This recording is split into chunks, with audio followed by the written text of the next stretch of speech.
Nós lemos essa passagem anteriormente.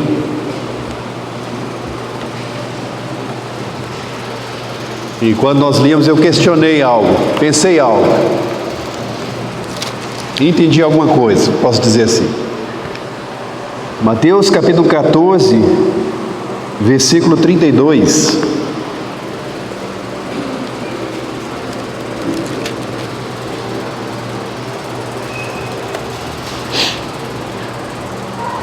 E quando subiram para o barco, acalmou o vento. Quando subiram para o barco, Pedro e Jesus, acalmou o vento. Mas por que não acalmou o vento antes? Por que esperou entrar no barco para acalmar o vento? Se o Senhor, eis ali, o Filho de Deus, tem autoridade sobre os espíritos, autoridade sobre doenças, autoridade sobre as ondas, não acalmou antes.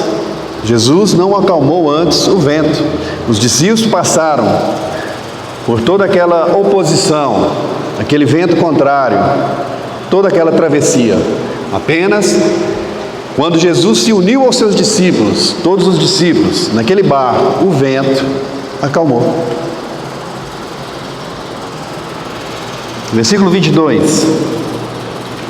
E logo ordenou Jesus que os seus discípulos entrassem no barco e fossem adiante para outra banda, enquanto despedia a multidão. Então os discípulos vão fazer uma travessia. Isso aqui, irmãos, nós podemos comparar a nossa carreira, a vida cristã. Você na vida cristã recebeu uma ordem adiante, para frente. Marque aí. Vamos para Jó. Jó capítulo 39. Jó capítulo 39. Jó é uma pessoa cheia de dúvidas, cheia de questionamento. Ele não está entendendo o que está acontecendo. Por que está sendo tratado daquele jeito? Por que perdeu seus bens, perdeu sua saúde, perdeu seus filhos? Por que está sendo acusado de ter pecado contra Deus? E ele então quer que Deus lhe dê razão. Deus, me explica. E Deus, em vez de explicar a Jó, vai falar dos animais. Deus vai falar de bichinho.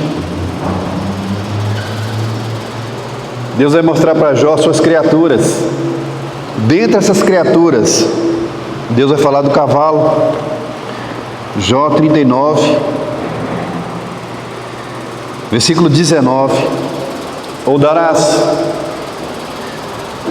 tu força ao cavalo, ou revestirás o seu pescoço de crinas? Jó, quem é que dá força para o cavalo? Quem fortalece o cavalo, Jó? Versículo 20. Ou espantá-los-ás como ao gafanhoto? Terrível é o fogoso respirar das suas ventas.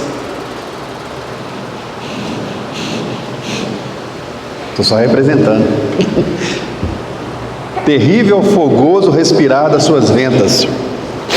Escarva a terra, folga na sua força, sai ao encontro dos armados. Mas que cavalo maluco! Você não está sabendo que ali na frente há alguém armado contra você? Você não está sabendo que ali na frente você vai encontrar a morte? Pode encontrar a morte? Versículo 22. Ri-se do temor. O cavalo zomba do medo. Ele não tem medo. Ri-se do temor e não se espanta, e não torna atrás por causa da espada. Então, se há uma guerra a ser enfrentada, se há uma espada a ser desafiada, eis-me aqui. Não tenho medo. Esse é o cavalo. Versículo 23. Contra ele rangem a aljava, o ferro flamante da lança e o dardo. Sacudindo-se e removendo-se, escarva a terra, e não faz caso do som da buzina. Ao soar das buzinas, diz: eia! E de longe cheira a guerra, e o trovão dos príncipes e o alarido. Então, movido por uma, podemos dizer assim, uma voz interior, o cavalo diz: avante, eia, adiante, vamos em frente. Voltando para Mateus. Então nós temos uma ordem do Senhor: vá em frente, avante. O Senhor determinou que os discípulos entrassem no barco. Nós agora, irmãos, estamos no barco. Estamos participantes agora de uma guerra, de uma batalha, de uma carreira, de uma corrida. E o Senhor dá a ordem: vá à frente, vá adiante para outra banda. E que diz que Jesus está despedindo a multidão. Versículo 23. E despedida a multidão, subiu ao monte para orar à parte. E chegada já a tarde, estava ali só. Irmãos, quem que sozinho comparece diante de Deus por nós? Quem que é o nosso único mediador? Quem é o único mediador entre Deus e os homens? Quem é o único advogado? Quem é aquele que se compadece das nossas fraquezas, da nossa ignorância e intercede por nós sozinho? Os santos anjos, Miguel, arcanjo, os santos canonizados, Pedro, Maria, sozinho. Ali Jesus subiu ao monte, sozinho, estava orando. Isso nos lembra a figura de Jesus, ou o papel hoje de Jesus como sumo sacerdote. Jesus sozinho, intercedendo por nós. Jesus subiu ao Pai, despediu as multidões, abençoou os seus discípulos e subiu para estar à direita do Pai, sozinho, intercedendo por nós. Chegada já a tarde, estava ali só. Versículo 24. E o barco estava já no meio do mar, açoitados pelas ondas, porque o vento era contrário. Mas havia oposição. Jesus deu a ordem, irmãos, para que eles passassem adiante.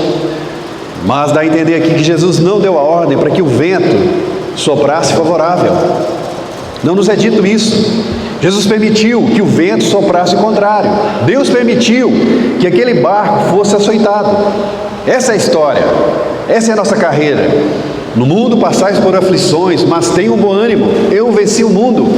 Até a manifestação de Jesus, até Jesus entrar no barco, irmãos, nós enfrentaremos oposição, enfrentaremos batalhas. E devemos agir como aquele cavalo, para frente. Mas ali na frente tem oposição, tem espada. Eu posso morrer. Para frente. Vá adiante. Ri-se do temor, ria do medo, não tenha medo. Então há uma oposição. Irmãos, nós temos oposição do mundo, temos oposição da nossa própria carne, e temos oposição dos principados e potestades, Satanás e seus anjos. Há de se nos opor, e Deus assim permite. Jesus assim permitiu. O barco já estava no meio do mar. Você já está no meio da corrida. Você vai voltar atrás? Vai desistir? Você já foi na metade.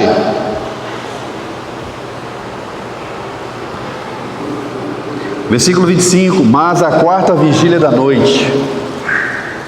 Então já está acabando. A noite já está acabando. Breve o dia vem. Dirigiu-se Jesus para eles, caminhando por cima do mar. Quem pode caminhar por cima do mar não pode dar uma ordem para o vento? Quem tem domínio sobre a água, sobre a lei da gravidade, não pode fazer com que o vento sossegue? Pode. Mas não foi assim que ele escolheu. Então ele veio andando por cima do mar. Versículo 26. E os discípulos, vendo-o caminhar sobre o mar, assustaram-se, dizendo: é um fantasma, e gritaram com medo. Irmãos, Jesus faz algo maravilhoso, algo assombroso, e as obras do Senhor de fato são admiráveis. Se Jesus manifestar suas obras, irmãos, até nós vamos assustar, vamos ficar assustados. Se nós víssemos aquelas obras de Jesus que Jesus fez, nós também ficaríamos maravilhados. Gritaram com medo, e gritaram com medo. 27. Jesus, porém, lhes falou logo, dizendo: tende bom ânimo, sou eu, não tenham medo. Tende bom ânimo, sou eu, não temais. Irmão e irmã, tenha bom ânimo, tenha coragem. Jesus está com você. Aquele que prometeu estar com você até o fim do mundo é fiel, como temos cantado. Então não há motivo algum para, em momento nenhum, você desanimar, você ficar temeroso, aflito, desconfiado, incrédulo, medroso. Tenha bom ânimo, tenha coragem. Sou eu, não temais. Você recebeu uma ordem, vá adiante, vá à frente, chega até o final. Corajosamente, vá até o final. Versículo 28, e respondeu-lhe Pedro e disse: Senhor, se és tu, manda-me ir ter contigo por cima das águas. Então Pedro sabia que se aquele que apareceu fosse Jesus, sendo Jesus, teria condição de determinar que o próprio Pedro andasse sobre as águas.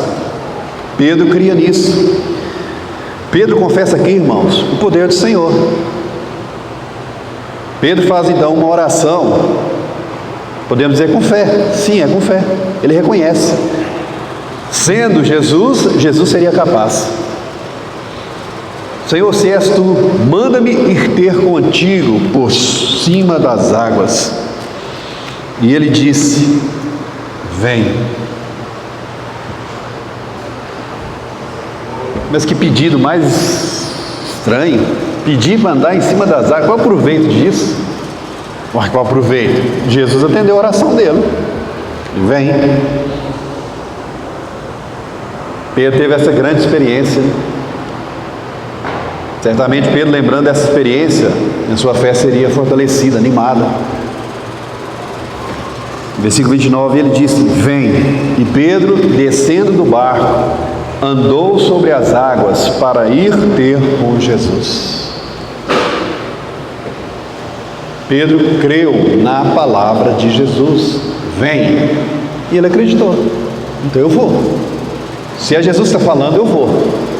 E aqui, irmãos, cumpre aquela palavra que nós lemos: aquele que crê em mim fará as obras que eu faço. Aquele que crê em mim fará as obras que eu faço. Jesus andou sobre as águas? Andou. Alguém que creu em Jesus também andou sobre as águas? Andou. Pedro. Porque creu em Jesus, creu na palavra de Jesus, ele fez aquilo que Jesus fez. Porque você crê em Jesus, você faz e fará as obras que Jesus fez. E ele disse: vem. E Pedro, descendo do barco, andou sobre as águas para ir ter com Jesus. Versículo 30. Mas sentindo o vento forte, teve medo, e começando a ir para o fundo, clamou dizendo: Senhor, salva-me. Aqui então Pedro quebrou o princípio da nossa carreira. Paulo diz, a Escritura diz: andamos por fé, não pelo que vemos. Se não for por fé, você não vai andar. Andamos por fé, não pelo que vemos. Pedro viu o vento, sentiu o vento forte, e abandonou a fé. A sua fé não foi maior nesse momento do que o seu próprio sentimento. Quebrou a regra, devemos andar por fé. Até a manifestação de Cristo deve haver fé. Mas as circunstâncias são contrárias, está indo tudo em adversidade, nada está funcionando. Nós andamos por fé, não pela circunstância, não pela aparência, não pelo que vemos. Começando a ir para o fundo, clamou dizendo: Senhor, salva-me. Então, irmãos, não é para retroceder, não é para voltar atrás, não é para abandonar o Senhor, mas se porventura qualquer um de nós, como Pedro, tem fraquejado, devemos clamar ao Senhor. Jesus, sumo sacerdote, se compadece de nós. Senhor, errei mais uma vez, salva-me. Senhor, fraquejei, salva-me.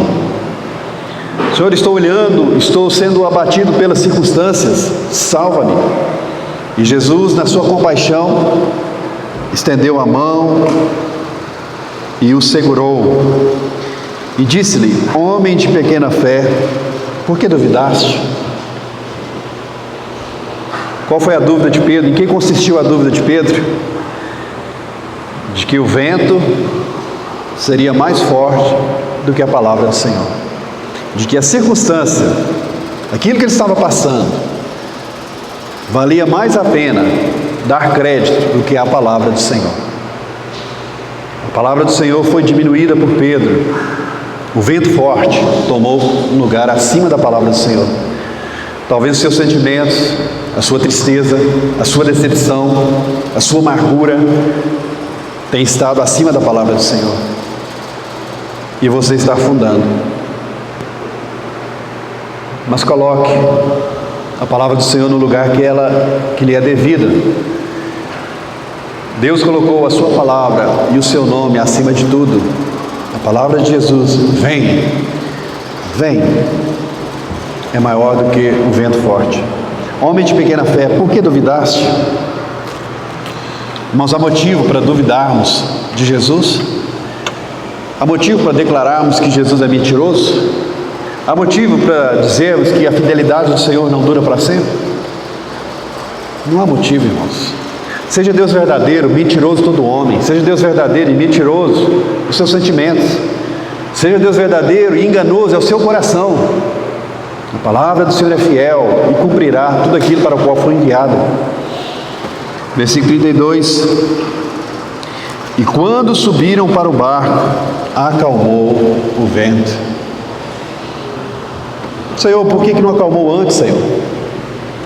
Então me veio esse entendimento, irmãos. Na história da igreja sempre haverá vento.